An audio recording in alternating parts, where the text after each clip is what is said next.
ഹോട്ടലും YouTube പാചകങ്ങളും അതാണ് ഇന്ന് നമ്മളെ ടോപ്പിക്സ്. ഞാൻ Buhari, food alchemist and food hotel restaurant ഡെവലപ്പറും കൂടിയാണ്. അതാണ് എൻ്റെ ജോലിയും ബിസിനസ്സും.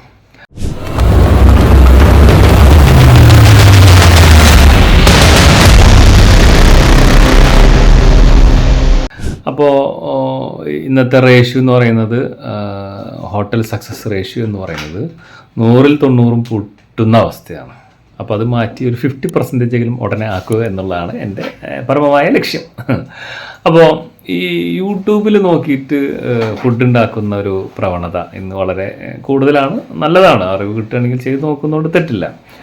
പക്ഷേ യൂട്യൂബിൽ ഉള്ളൊരു പ്രശ്നം എന്താ വെച്ച് കഴിഞ്ഞാൽ, ഇപ്പോൾ പെട്ടെന്ന് പറഞ്ഞ് മനസ്സിലാവണമെങ്കിൽ, നമ്മളിപ്പോൾ ഒരു ഹോട്ടലിൽ ചെയ്യുന്ന ആൾക്ക് കാറ്ററിങ്, കല്യാണ പരിപാടികൾ, അതിൻ്റെ രീതിയിലേക്ക് പെട്ടെന്ന് ചെയ്യാൻ പറഞ്ഞു കഴിഞ്ഞാൽ അവരെ ഫുഡ് കുളമാവാനുള്ള സാധ്യത വളരെ കൂടുതലാണ്. കാരണം അവർ ആ ഒരു സ്കെയിലിൽ പരിശീലനം ലഭിച്ചിട്ടില്ലെങ്കിൽ അവർക്ക് അതിൻ്റെ തീയിൻ്റെ അളവ്, അത് വെക്കുന്ന രീതി, അതിൻ്റെ ക്വാണ്ടിറ്റി കറക്ഷൻ ചെയ്യുന്നതിൻ്റെ രീതി, ഇതൊന്നും അവർക്ക് പെട്ടെന്ന് ഉൾക്കൊള്ളാൻ പറ്റില്ല. അതേപോലെ യൂട്യൂബിൽ കാണിക്കുന്നത് 3 ആൾക്ക് 5 ആൾക്ക് ഒരു 7 ആൾക്കൊക്കെ കഴിക്കാവുന്ന ക്വാണ്ടിറ്റിയിലാണ് മിക്കവാറും റെസിപ്പീസ് പറഞ്ഞു കൊടുക്കുന്നത്. പിന്നെ യൂട്യൂബിൽ നോക്കി പഠിച്ച ചില ആളുകൾ എൻ്റെ അടുത്ത് ബിരിയാണി ട്രെയിനിങ്ങിന് വന്നിട്ട് പറഞ്ഞിട്ടുണ്ട്, ഉപ്പിടാൻ മറന്നു നോക്കിയപ്പോൾ യൂട്യൂബ് ചാനലിൽ മൊത്തം നോക്കിയപ്പോൾ അതിൽ ഉപ്പിടാൻ പറഞ്ഞിട്ടില്ല, അവർ മറന്നുപോയി. അതേപോലെ ഇവനും മറന്നുപോയി. ഇങ്ങനെയുള്ള രസകരമായ കാര്യങ്ങളൊക്കെ ഇന്ന് കാണാം. പിന്നെ ഈ മധുരം മിക്സ് ചെയ്തിട്ടുള്ള ഐറ്റംസിന് നമുക്ക് വലിയ കുഴപ്പമില്ലാതെ തടി കയ്യിൽ കിട്ടും. മറ്റ് ചൂടും അതുപോലെ എരിവും പുളിയുമായിട്ട് ബന്ധപ്പെട്ട കാര്യങ്ങൾക്ക് നമ്മൾ ഫിറോസ്ക്ക് പറയണ പോലെ എങ്ങനെയുണ്ടെന്ന് ചോദിക്കുമ്പോൾ കിട്ടും ടേസ്റ്റ് എന്നൊക്കെ പറയേണ്ട അവസ്ഥയായിരിക്കും. കാരണം നമ്മൾ കഴിച്ചു നോക്കുന്നില്ലല്ലോ എന്താ അവിടെ സംഭവിച്ചിരിക്കുന്നുള്ളത്. അപ്പോൾ യൂട്യൂബിൽ നോക്കുമ്പോഴുള്ള പ്രശ്നം എന്ന് വെച്ച് കഴിഞ്ഞാൽ, അത് നോക്കിയിട്ട് നമുക്ക് ഹോട്ടലുമായിട്ട് കൺട്രോൾ ചെയ്യാൻ പറ്റില്ല. കാരണം അതൊരു 4-5 പേർക്ക് ചെയ്യുന്ന രീതിയാണ്. അതുപോലെ തന്നെ ഹോട്ടലുകളിൽ പ്രിപ്പറേഷൻ ചെയ്ത് വെക്കുന്ന, അതുപോലെ അതിൻ്റെ മേക്കിങ്ങിൻ്റെ രീതികൾ, അവിടെ ഉപയോഗിക്കുന്ന മിക്സികൾ, അവിടെ ഉപയോഗിക്കുന്ന ഉപകരണങ്ങൾ, ഇതൊക്കെ വ്യത്യസ്തമാണ്. അപ്പോൾ യൂട്യൂബിൽ 4 ഡിഷ് കണ്ടു ഉടനെ അത് വെച്ചിട്ട് ഞാൻ ഒരു ഹോട്ടൽ ചെയ്യാമെന്നുള്ള ആഗ്രഹമുള്ളവർ, ഹോട്ടലിലെ മോഡ് തന്നെ വേറെയാണ്. അതുപോലെ തന്നെ ആളുകൾ വന്ന് ചോദിക്കുന്ന എൻക്വയറി, ആളുകളിലേക്ക് അത് വിസിബിൾ ആക്കുന്ന രീതി, ഇതൊക്കെ ഡിപ്പെൻഡഡ് ആണ് ഹോട്ടലിലെ ഫുഡ്. അതുപോലെ തന്നെ ഈ യൂട്യൂബിൽ നോക്കിയിട്ട് ഒരു റെസിപ്പി കയ്യിൽ കിട്ടി എന്ന് പറയുന്നവർ, അവരെപ്പോഴും അത് ചെയ്യാൻ അവരെ കൊണ്ട് സാധിക്കില്ല. അപ്പോൾ അതിനുള്ള ഒരു ടെക്നിക്ക് ഉണ്ടാക്കിയെടുക്കണം. എങ്കിൽ മാത്രമാണ് അത് വിജയിപ്പിച്ച് എല്ലാ കസ്റ്റമർക്കും കൊടുക്കാൻ സാധിക്കുള്ളൂ. അപ്പോൾ അതിന് വേണ്ടിയിട്ട് നമ്മൾ എന്ത് ചെയ്യണം, അതിനെ ഒരു റെസിപ്പി മോഡിലേക്ക് മാറ്റിയിട്ട് അവിടെയുള്ള ആളുകളെ പഠിപ്പിച്ച് ചെയ്യാമെങ്കിൽ വലിയ കുഴപ്പമില്ല. അതല്ല എങ്കിൽ നമ്മൾ ബൾക്ക് പ്രൊഡക്ഷനിലേക്ക് വരുമ്പോൾ, ഇപ്പോൾ ഓരോ ബിരിയാണിയുടെ അരിയും വറ്റിക്കുന്ന അരിയൊക്കെ ആണെങ്കിൽ അളവിനനുസരിച്ചിട്ട് വെള്ളത്തിൻ്റെ അളവ്, തിളപ്പിക്കുന്ന അളവ്, സ്റ്റൗവിൻ്റെ ബർണറിൻ്റെ കണ്ടീഷൻസ്, ഇങ്ങനെ കുറേ കാര്യങ്ങൾ ഒത്തുചേരുമ്പോഴാണ് അത് നല്ലൊരു ഫുഡായി മാറുള്ളൂ. അപ്പോൾ അത് നമ്മളൊരു ഹോം മെയ്ഡ് പ്രോസസ്സിങ് അല്ല ഈ ഹോട്ടലും അതുപോലെ കാറ്ററിങ്. അത് ഭയങ്കര അന്തരമുണ്ട് ഇതിൻ്റെയൊക്കെ കുക്കിംഗ് സ്റ്റൈലും.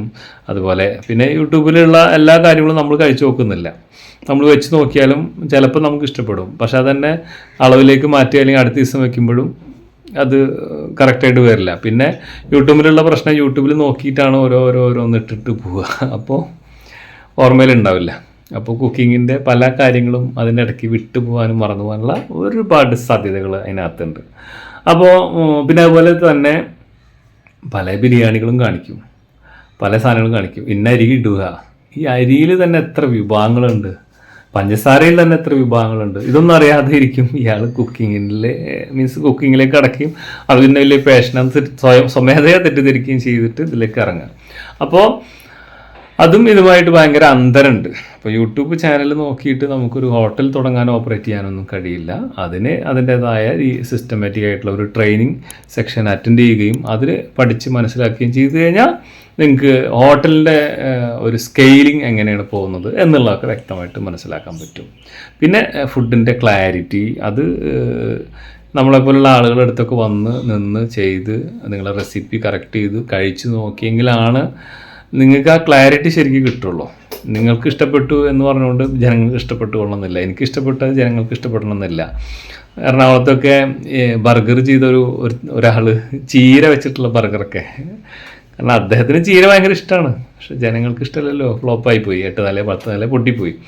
അപ്പോൾ അതിന്ന് മൊത്തത്തിൽ പറഞ്ഞു വരുന്നത്, യൂട്യൂബ് എന്ന് പറയുന്നത് ഗൂഗിൾ മാപ്പ് നോക്കിയിട്ട് ചില സമയത്ത് ഡ്രൈവ് ചെയ്ത് കഴിഞ്ഞാൽ പുഴയിലും കുഴിയിലൊക്കെ ചെന്ന് വീഴും. അതേപോലെ യൂട്യൂബിനുള്ള പ്രശ്നങ്ങൾ ഇതൊക്കെ തന്നെയാണ്. അപ്പോൾ നമ്മൾ ആ അറിവ് എടുക്കുമ്പോൾ ആ ക്ലാരിറ്റി ഉള്ള ആളുകളേക്ക് നമ്മൾ എന്ത് ചെയ്യണം, അറിവെടുത്ത് അതിനെ പെർഫെക്റ്റ് ആക്കി അതിനൊരു റെസിപ്പി മോഡിലേക്ക് മാറ്റിയതിന് ശേഷം മാത്രം ട്രൈ ചെയ്യുക. അല്ലാതെ നമ്മൾ യൂട്യൂബിൽ നോക്കിയിട്ട് ചെയ്തു കഴിഞ്ഞാൽ പലപ്പോഴും പണി പാലും വെള്ളത്തിൽ കിട്ടാനുള്ള സാധ്യതയുണ്ട്.